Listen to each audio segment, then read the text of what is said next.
Life में खरीदना था एक OnePlus स्मार्टफोन, मैंने खरीदा OnePlus Nord और बन गया एक noob.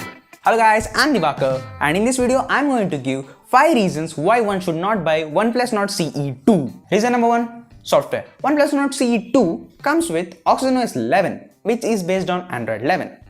Back to October 2020, OnePlus 80 Android 11 out of the box, and now February 2022 and here we have Android 11 out of the box. And the catch is OnePlus promises 2 years of major Android updates, which means you'll get Android 13 as the last Android update. Now look at its predecessor Nord CE, which was released back in 2021. It will also be getting Android 13 as the last major update. So by the time you get the last update for Nord CE2, you'll also see that Nord CE1 is also running on the same Android version, and this is time travel. Sometimes Christopher Nolan comes inside me. So this is a big software update scam. Reason number 2, performance. OnePlus Nord CE2 comes with MediaTek Dimensity 900, LPDDR4X type RAM and UFS 2.2 type storage. Considering the price range, OnePlus should have offered MediaTek Dimensity 920 if they wish to continue with the MediaTek, or they would have given Snapdragon 778G. And at this price range, you'll get Realme 9 Pro Plus, which features Dimensity 920, which offers better results in terms of performance. Now that the OnePlus and Realme are siblings, what do you think? Still OnePlus will be having an upper hand with Oxygen OS? Let me know in the comment section. With MediaTek chipsets, you have less customer home support and no proper support of Gcam. This point is for geeks. Reason number 3, camera. Leave about those ultra-wide and macro lenses. Talking about the primary camera, OnePlus should have went with Samsung ISOCELL GW3 sensor instead of OmniVision.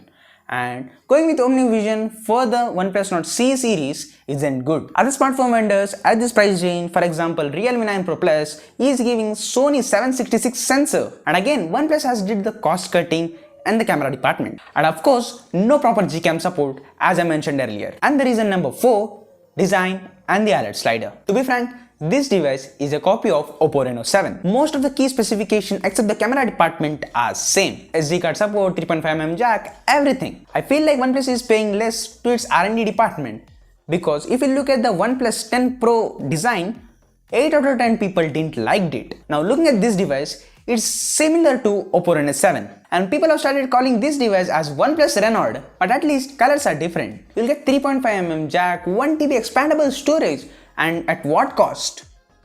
OLED slider. OnePlus should have given the OLED slider at least to this phone, because you are spending around 25,000 for this smartphone and you are not getting the main premium feature of the OnePlus smartphones, that is OLED slider. Previously we have seen OLED slider was missing in the OnePlus Nord CE, and now it's missing in this Nord CE2, so it feels like OLED slider is just limited to the number series and the Nord series, not the Nord CE series. I hope you guys are getting my point why OnePlus should have given the OLED slider to this smartphone. It's so handy, because once if you start using the OLED slider, there is no going back. Does this make any sense? Who will buy 12,000 rupees memory card to insert it in 25 rupees 1000 smartphone? And this point is like doing flex in the smartphone market. If you are thinking it's over, no. I have this OnePlus Nord and I have TWS. Even my 20,000 rupees friend, 20,000 rupees friend. And my friend who has 20,000 rupees smartphone is also having a neckband. So what do you think?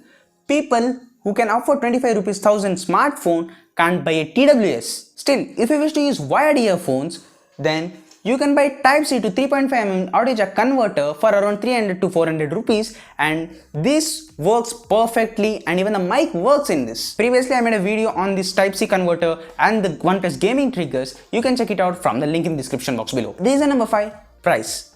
OnePlus has priced this smartphone a bit higher than expected, but what I feel is this phone is priced higher but not overpriced, because the extra money which you are paying is for the brand OnePlus. As always, base model is out of stock, so no dreams of getting 6GB RAM variant. Oh come on man, in 2020 OnePlus Nord 6GB RAM variant is unavailable. Do you think you'll still get a 6GB RAM variant in 2022? Then you have been expecting a lot from OnePlus. Brands should know what user wants at this price range, then automatically sales will touch the sky. Now like this video, subscribe to the channel.